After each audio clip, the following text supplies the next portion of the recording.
Hey folks, Ronnie Newhouser here.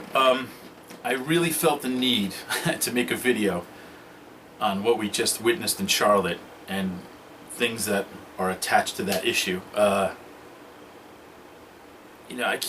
continually am being more surprised at the ignorance that I'm seeing. It's actually astonishing and frightening.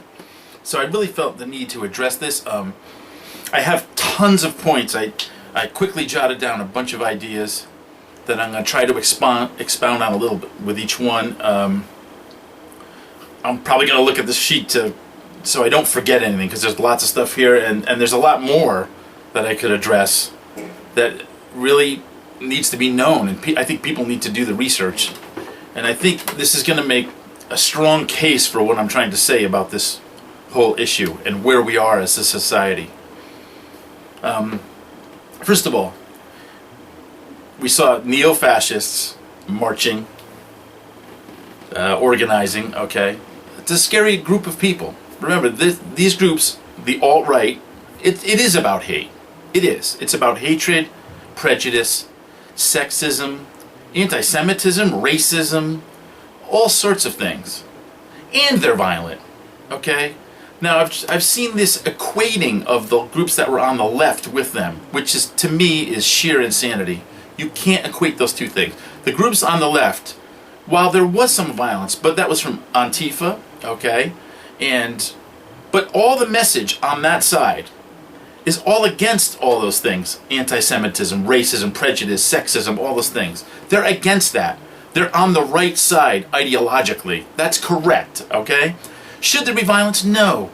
I think Antifa actually does a disservice a little bit to the cause, because then people who have racist tendencies use that against them, and that's the problem. But I see this equating like Black Lives Matter. Look at Black Lives Matter, the movement itself. Go to their website. It's about peaceful protest. Okay, it's not about violence. This is where the ignorance of people who've never been involved in any kind of activism or have protested before or done anything like that. They don't know anything about this. When you're a movement, you cannot control every single person. It's a public arena. Anybody can come. People who are angry show up. That's just the way it is. And sometimes there's a clash.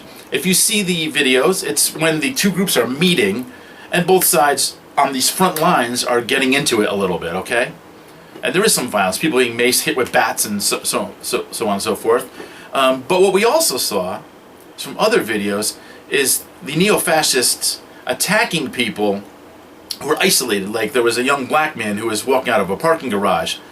Like 8 or 10 neo-fascists attacked this guy with bats and sticks. Okay, gave him concussion, split his head open, did it all. It was terrible, okay? Let's think about that for a second. Another lie that Trump actually said, that the other protesters did not have a permit. Not true. Look it up, the permit's there. Okay? They did have a permit. But both sides had a permit for the following day, not the night before. When the neo-fascists show up the night before with torches, okay, going towards the statue, there were hundreds of neo-fascists chanting Nazi slogans. Where are we here? Nazi slogans, okay? And Trump's saying some of those people that night who went to the statue were good people. Really? What good person was going to join that group, grab a torch, and then, say Nazi slogans? I don't think so, okay? Now, if you know a little more about what happened that evening, when they were marching towards the statues, about 30 anti-protesters, or just because they found out late, I don't think they knew it was happening. They saw these marches and they go, uh-oh, we better get out there. So like 30 people were just standing in front of those statues, confronting the hundreds of neo-Nazis. And the neo-fascists actually also were, I guess there was a church that had some peaceful talks going on. Talks about peace, because they knew all this was coming, and there was some talks going on there. And I guess these people were threatened. Dr. Cornel West was in the church, and they were threatened not to come out by the neo-fascists because they'd be pummeled. And Cornel West is fairly sure that the anti-fascists who came out might have saved their lives. That's his opinion, okay? I can only tell you what he said. So let's not equate the two. Again, I don't want to see violence. I don't think it's the best method for change. But if you know anything about direct action, democracy, people getting involved, there's always going to be some. Look at the 60s under Martin Luther King. He didn't want it, right? But people did it. It's going to happen. The idea is you have to get on the right side here, okay? We're going to call for nonviolence on all sides, but you also have to get on the side of the correct people. And when I saw so many white folks, this is so sad, immediately jumping on the fact that, oh look, some of the people on the left were violent. Are you kidding me? Really? This is your first response? That shows your face. I'm sorry. That's telling me who you are as a human being. That you're an apologist for these people. That's what you are. If that's the first thing that comes through your mind, you're an apologist. You're making excuses for them, okay? Now I want to go into some of the issues. What about the statue in Charlotte? Okay. I don't know if people know this. Robert E. Lee, which the park in Charlotte is named after, was never there. How historical is that? And is there any other side of history? Okay, at that point, at that time, in that era, over 50% of the people in Charlotte were enslaved. When the Union came, the abolitionists, they emancipated those people, and that's why it was asked to be changed to Emancipation Park. Because, for one thing, it actually makes historical sense. That makes sense. Robert E. Lee, who wasn't there, makes no sense. And statues are for honoring people. History, but listen, if you get your history from a statue, you're not going to know a lot, okay? You want to go to a history book. Books, texts, people who have knowledge, experts who can tell you about the history of these things. You can't just look at a statue. Those statues were put up in honor. That's a whole other subject. And I want to look over here at some of my notes. A lot of people may not even know it. Robert E. Lee, after the North won, thought putting up statues of Confederate soldiers was a bad idea because it was going to open wounds. Now that's interesting, isn't it? And a lot of these statues were put up. The main burst of putting up statues happened in two eras. Okay, it was about 30 years after, I think like 20 or 30 years after the Civil War, somewhere, decades later. Okay, and the Jim Crow laws were going into effect, which were basically all about segregation. Okay, so after these, that's another thing. You talk about people being freed from slavery, and people think now, what are black people complaining about? They freed the slaves. Is that what you think they're talking about? This is what I'm talking about. The educational system coming from a white perspective. If you don't know what's been going on after slavery and all the way up to now, there's something wrong with our educational system. It's a mess. Okay?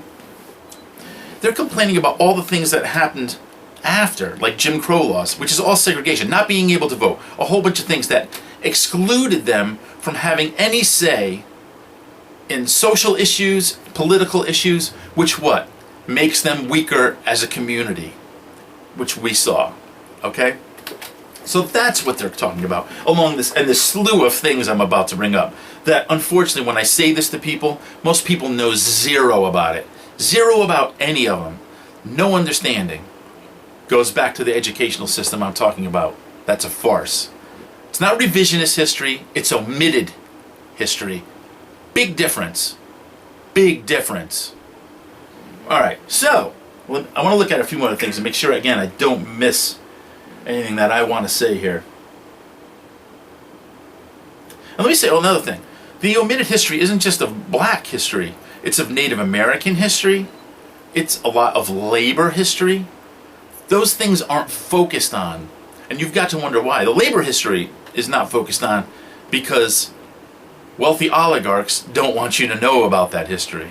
Don't want you to know why you really are able to work right now and attain some standard of living, which is declining and has been declining for decades. A lot of it because of the lack of knowledge of your civil rights, of how the markets work and how you should be involved with them. So again, it's not just about minorities. This is about poor people too. It's a class issue. Okay? It's a sexist issue. Basically, if you go through the educational system in the United States and you're involved in the market system and all these things, you will be racist, sexist, and classist, and you won't even know it. So you have to yourself sort of dig out of a lot of those misnomers. You've got to look it up yourself. All right, so let me go through some of this stuff. Okay, I mentioned Jim Crow laws. That's all about, segregation, and there's a host of laws. You're going to have to look these things up. I will leave links to some of these things, maybe a few documentaries, something, so you can get a start on it. And if you care, and you should, you'll go look into it, because it'll change your view. There's no doubt. If you don't know this information, it's impossible that it won't change your viewpoint. Impossible, unless you are just so blind and you're afraid to know. You're afraid to pop the little bubble that you live in. Okay, so Jim Crow laws, which all of them weren't rid of until 1965. So people coming up, we know people from 1965. We grew up in those families in 1965. My wife, was a kid. I was a kid. Recently born, but our parents, our grandparents, this is what you come up learning, okay? When you're inside the families who are feeling the oppression from these things. Segregation, housing, schools, segregated. Remember, you're segregated from political life, so you don't really have control of your neighborhoods. You don't have the access to a good education. You don't have the access to loans, because you were less likely to get loans because they wouldn't give black people loans. So how do you open your own business? There's people say the stupidest things, but they don't realize the process and how that process was dampened for these people, how they could not get those things. Yeah, you can point out the one person here or there who slips through, right? It's just like a star when they say, oh, if you just work hard, you can do it. No, it isn't. Because it's the one person, and there's the 1,000 who didn't. And sometimes hordes of people in the group of the 1,000 are even better than the one who made it. So that's not real, okay? You have to look at real life. So they were segregated from housing, not allowed to live in certain neighborhoods. Not by law necessarily, sometimes by law, right? Because it was that way. And then even after 65, that was just the technique. You don't rent to black people in that neighborhood, okay? That's how you do it. Secret codes, Trump, the family, they were actually brought up on charges by the federal government for doing that. They had codes for black people in their rentals to keep them out, and other minorities.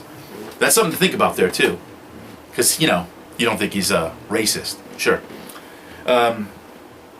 Black Wall Street. Get a load of this one. I never heard of this until, I don't know, maybe 6-7 years ago. I can't remember exactly. I never heard anything of this in school. This was not mentioned to me in history. I haven't met hardly anybody who's ever heard of it. Okay? But you can look it up, Black Wall Street. What happened was, there was in Tulsa an affluent black neighborhood in the 20s, the 1920s. Finally, fighting against all this oppression, trying to get ahead, this black affluent neighborhood pops up. I forget how many businesses, 300 to 600 businesses, I forget how many it was, but it was a really big neighborhood. And they were doing incredibly well. They owned their own businesses. There were doctors, all kinds of people there. And here's what happened. They were attacked by the Klan in league with local small governments, okay, because they were ensconced at that time inside the governments. Sounds like ISIS, doesn't it? They were ensconced in there and committing these atrocities. They basically wiped out, burned down 35 blocks of this neighborhood. 35 blocks. They killed 300 African Americans. They were using crop planes to firebomb them. Okay? Totally destroyed. What's that going to tell you when you're thinking, I have a chance, I can make it? Look that up. Of course, you could look up the serious details on that, but it's astonishing, okay? So again, what we've seen all the way past slavery and through Jim Crow up to the 60s, you don't own the people in their neighborhoods. You know, someone will say, like, why? How can they burn down that business? It's insanity. Well, you're feeling oppression from so many. You feel oppression from institutions. You can't get anywhere. Police violence.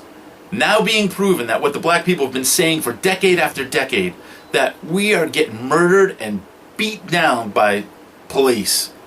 Well, camera phones showing the light. I knew about this. It was a fact. It was a fact. I knew even people. I'm not going to mention any names. Police officers. Way back when I was young, I heard about those stories. Okay, common. So you get these people. They're upset. This is all the way into the 60s and up to now. I mean, they're still doing it. But you see these people who form the Black Panther movement. Another thing, nobody knows about the Black Panther movement. Well, I won't say that. It's coming more to light. It's like most white people look at it as this radical, violent organization. It wasn't. There were elements that turned that way because there's a huge story behind this, and I will leave the link to a documentary about that because that's astonishing. If you folks don't know about COINTELPRO, people talk about Watergate as being Nixon's biggest crime. Forget it. The counterintelligence program under the FBI, Hoover, that is a massive crime. Okay, not talked about. You gotta wonder why.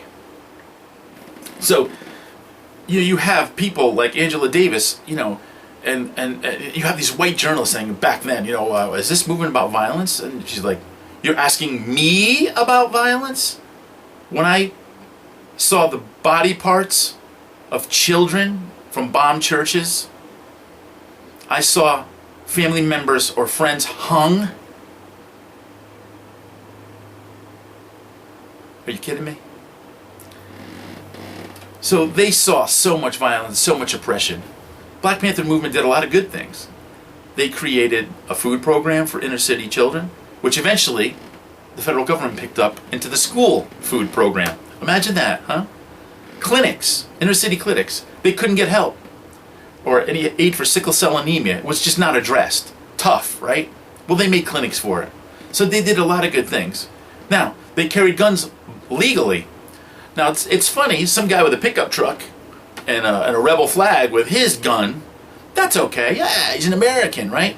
When the Black Panthers did that in the inner city, and there's some recounts of it that are really interesting. And we see the police arresting somebody, and the Black Panthers on the street, and the cops saying to the Black Panthers, what are you doing? We are observing you, because they were observing them to make sure they didn't do what they usually do, is pound the living heck out of the person they're arresting. You can arrest him, and maybe he's guilty, maybe he's not, but that's the law will decide that.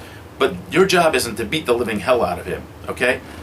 And the cop goes, you have no right to observe me. And he's followed with a Black Panther citing the law to him. And everybody pumps off around in the chain to show, yes, we can observe you. Oh, no, that's no good, right? Now, they can't defend themselves. Isn't that racist? When you ask people to continue to allow the institutions that are ruling over their lives to be able to beat and murder them, they can't fight back. And they can't get violent, because you're going to talk about their violence, right? Not the initial violence. You're not going to talk about the initial violence against them. Just when they respond to it. That's hypocrisy. Okay? And I notice, I hate to say this, a lot of Christians doing that. I don't get it. I read about Jesus. I know, I read the Bible. I don't know what that has to do with it. Certainly not. He was against hypocrisy. Look into it. Think about it. So they've got less access. Everything's a battle. I know. Come on, wake up. If you look at the structure, it's obvious. The wealthy have more access than anybody.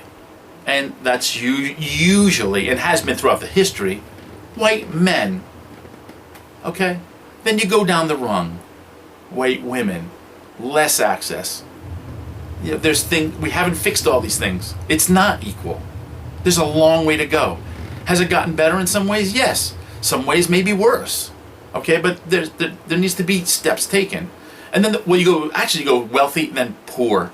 because the middle class and poor are below the wealthy. They all have less access than the wealthy. Okay? They all have it easier than we do. Okay? I'm going to consider most of the people listening to this not in the top 10th or 1% who are controlling everything, or even the 1%. Okay? So we don't have the same access. We could, yeah, some people get to it, but upward mobility, that's another thing to look up. In the United States is almost at zero. What does that mean?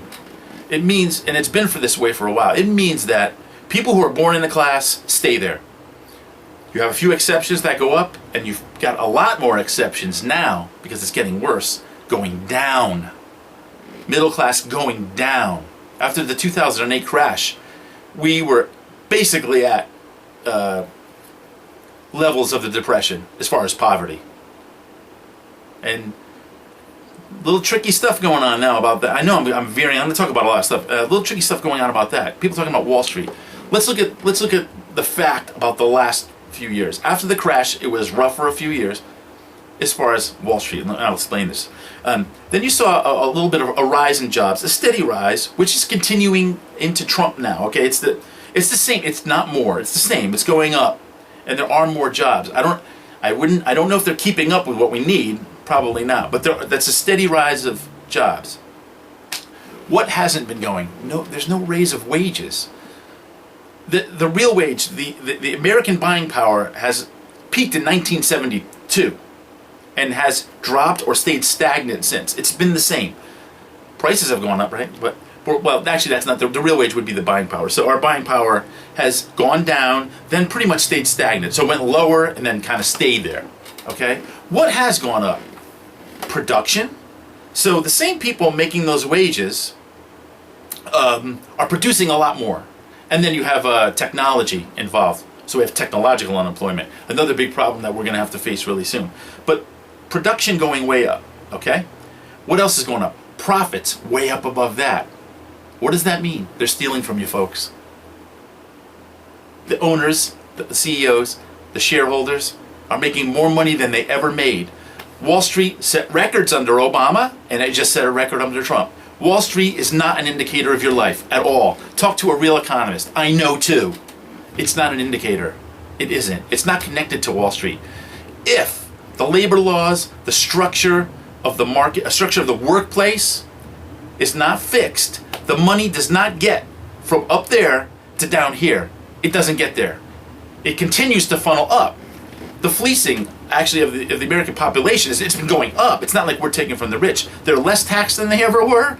They're making more money than they ever were. And now you've got administrations coming in there to free them up further. Come on now. You gotta look at the facts. Okay, I digress. I went off of the subject. But these are connected, by the way, because poverty is a good way to keep people separated. It has people... Listen, a lot of the middle class white people across the country are suffering. Their anger is real, just like people in the inner city. The anger is real, but you're going out, you're blaming it on black poor people. It's not them who's doing it to you. Didn't you just see who's doing it to you? Isn't it obvious? Where's it coming from? Think about it. Okay?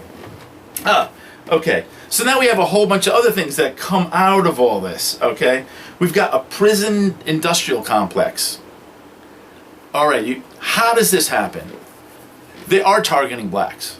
You can have there's police officers admitting it because they can actually see the system they're in. You have ex-Marine, ex-police officer, I forget his name, Michael A. Wood, who's done he goes around speaking about it. He wants to revamp the police system because he goes, I was targeting black people.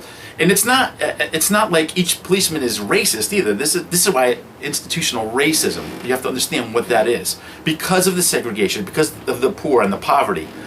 And those are the people you attack, right? Because the wealthy, well, they're not going to make laws to put themselves in jail. They're going to support the prison industrial complex, and you want to privatize prisons to make more profits.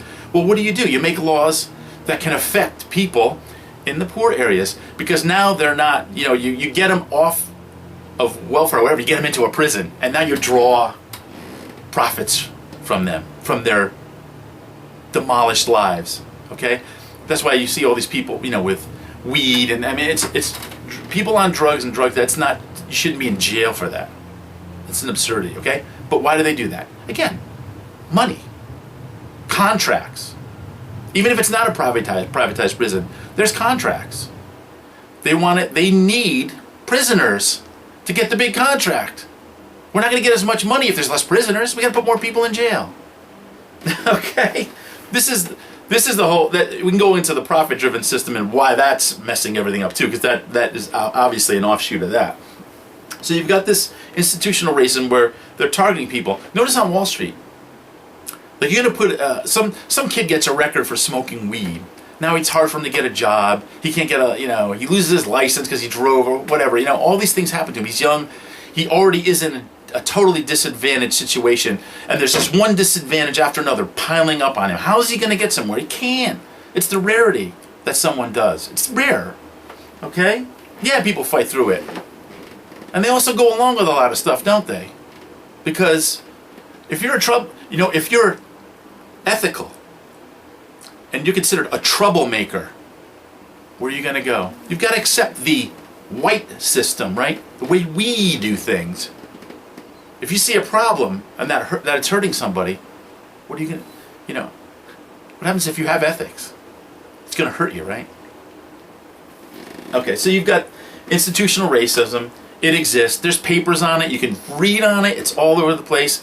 The case for it is, I mean, it's a fact. You know what I mean? You just look at the case for it. It does exist. But you have to understand exactly what it is, okay? It's a targeting of certain folks. And on Wall Street, no targeting there. They crashed the world's economy through all sorts of fraud. All sorts of fraud, okay? And that was even government institutions mixed with the corporate institutions. These are the wealthy. This is where it's all coming from. Who went to jail?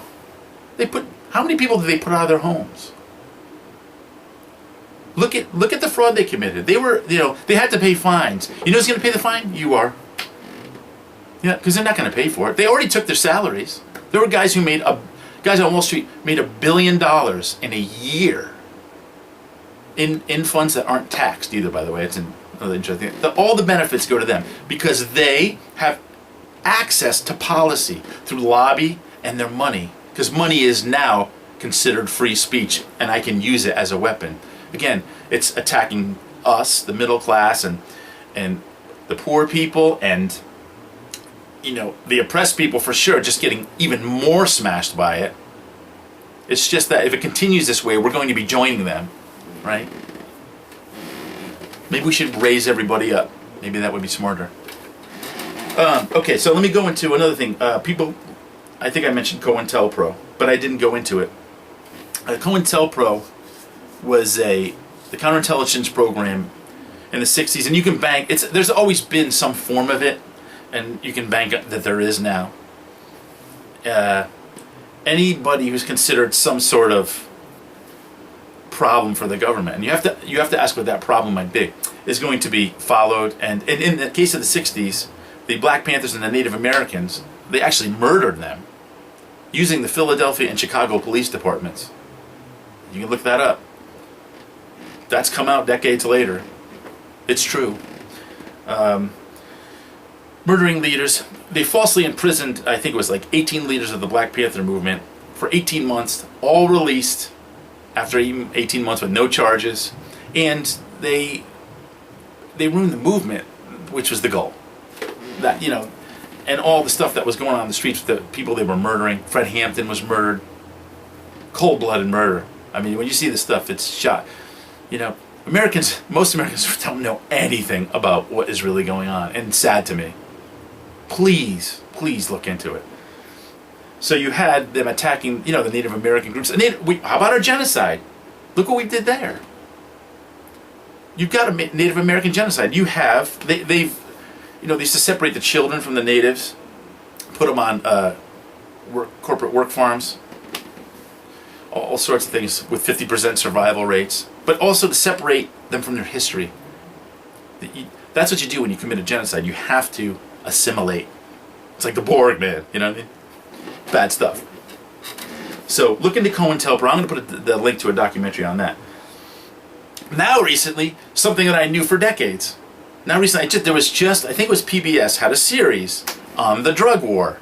Well, they finally came out, and there were reporters saying this long ago. Who was flooding the cities with drugs? The CIA. Oh, my phone's ringing. Let me stop this for a second. All right, so sorry for that interruption. Let me get back to my thought on the drugs. Well, I was saying this documentary was showing what, again, a lot of people knew. That the drugs were being flooded into the cities by the CIA. And again, you look at the prison industrial complex, and they were funding their covert actions in other countries all over the world. That's another story, and I want to do some videos on that too. I hope to actually make a bunch of videos. I really do. I really want to get my butt in gear and actually use this forum to talk about stuff, because it's really difficult if you're doing it on Facebook or anything like that. You can't get the ideas across, and I just end up talking. I have to explain too many things to get the person to even understand what I'm saying. They're just like, because they think I'm coming out of left field. So I'm hoping this actually will help. So, again, they're flooding the cities with drugs. Now, the interesting response at that time was, 3 strikes and you're out. Harsh laws on inner city people, because remember, it's targeted now. It's the people, there they are, and remember, the other thing about targeting is the police departments in the inner city are much more focused on those things, because again, it's flooded in there, right? And in the suburbs, listen, you can walk around the suburbs with a joint in your pocket. The likelihood of you getting stopped and checked is nil. You got to do something stupid, or someone's got to know something, okay? Not in the inner city. You do it, you're getting caught. That's why they're incarcerated at higher rates for the same crimes that white people commit. This is the reality, okay? So those are the things you have to know. There's so much data to look over. You've got to understand it. It's being avoided. Let's not. So we've got these people being put in prison, and it's ridiculous. It's targeting, and you're ruining people's lives. Okay, so you have those stringent laws. Notice now the opioid epidemic. Oh, suburban. Lots of white people involved, right? Who can defend themselves, who have more say in the culture. They have more access. They can do something about it. Now that it's happening to them, well, we need understanding and counseling to help these people, which is correct. But where was that? Where was that for inner city people? Not there. Okay? Hypocrisy, again. Millions of these situations. Hypocrisy. We could never talk about it all here. That's why I'm telling you, we're brought up in a white superiority system. You've got to look. I often say to friends, we're talking, and I go, it's like you get 18 to 22 years of information, and you have to spend the rest of your life digging out of the absolute bullshit sometimes. Now, I'm not saying it's all bullshit. I am all for education. We need an education, but we've got to fix it. We've got to make sure that it's rounded, that everybody's involved.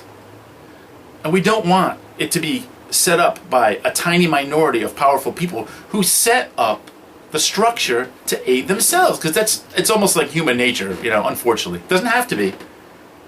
This system accentuates the bad parts of human nature and creates it. Because human nature is actually created by environment. And if you look into some psychology now, we know that. That's where it comes from. It's created. You say, we're going to be like that forever.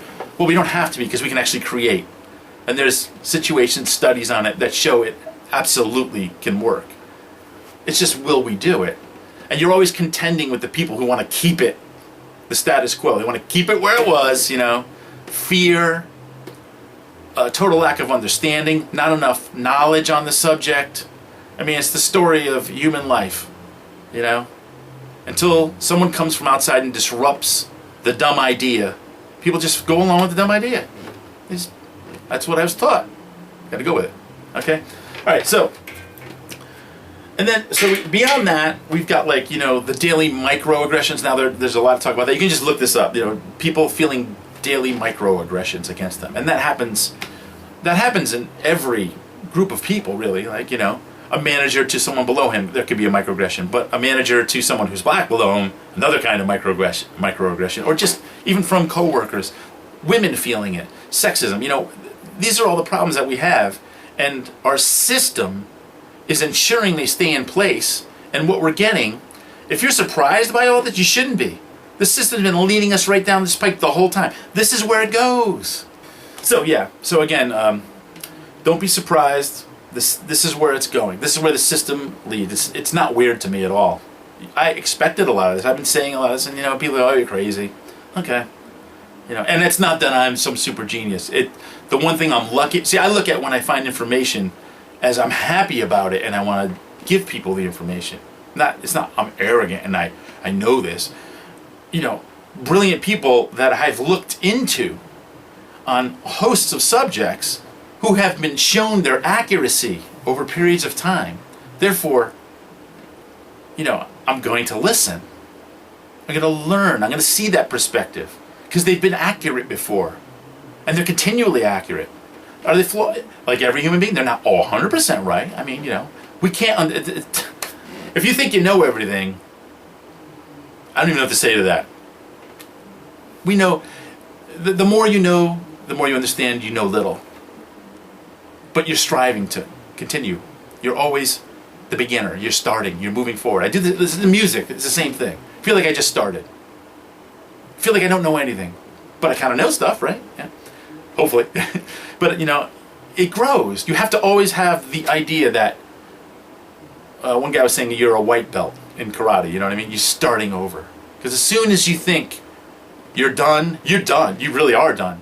You won't grow and you'll be stagnant and it will hurt you. So, so the question that I want to pose to everybody after giving you these, and I'm going to leave links. And I probably missed a lot of things that I wanted to say. Again, I just jotted down these notes real quick, and I want to just improv off them. If I could take my friends and just people we know, everybody like I grew up in the suburbs, right? So I want to pose the question to me and them, okay? Us, because this is where we grew up, and a lot of people are, okay? Or anybody that's outside of what I'm about to say. If your ancestors grew up under all these conditions, okay?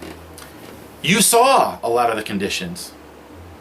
And you heard stories about conditions that you didn't see. And then you felt oppression coming at you now, like in your life, after knowing all that would happen.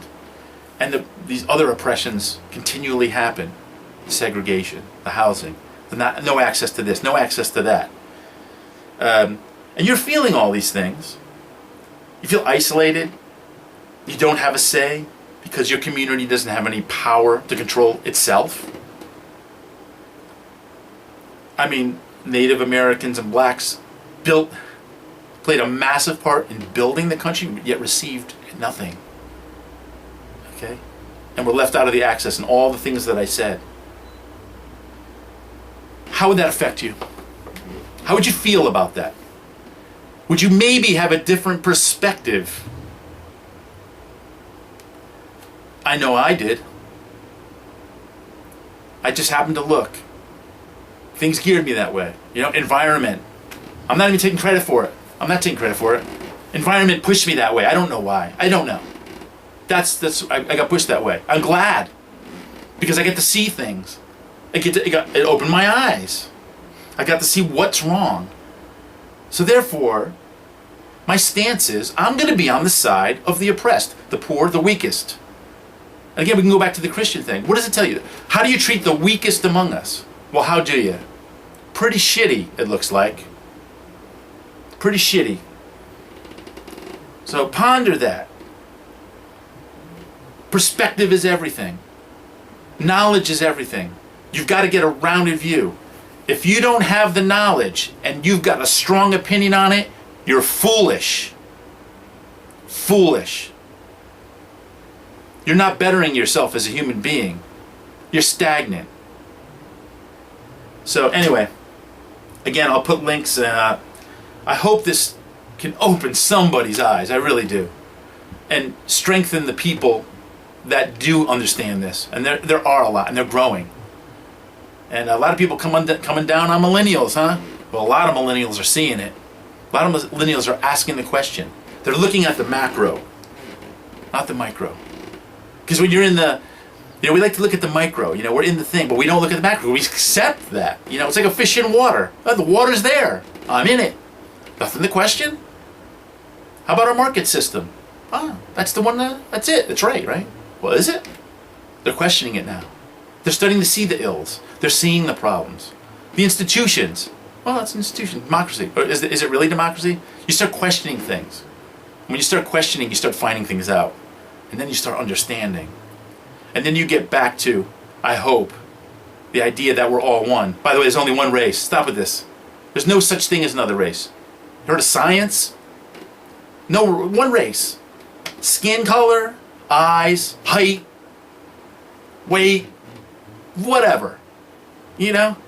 Human attributes of the human race. No other race. I don't care if you see it on a piece of paper. And you know, you go to a job to fill out an application, or go online, and I don't even know if it asks race now, but you know, remember race? You know, no, human race. So anyway, I'll stop there. And again, I hope to make more videos. And please, if you find anything worthy about this, if you think it makes sense, like it on YouTube. Like it, man. Pass it along. Link it to somebody. Everywhere. I don't care. Send it. Please send it everywhere. Because if it could do some good, that's exactly why I'm doing this. Okay? I'm hoping that it could reach somebody. So, again, I hope to do more of them. And check it out, man. Take care. Bye-bye.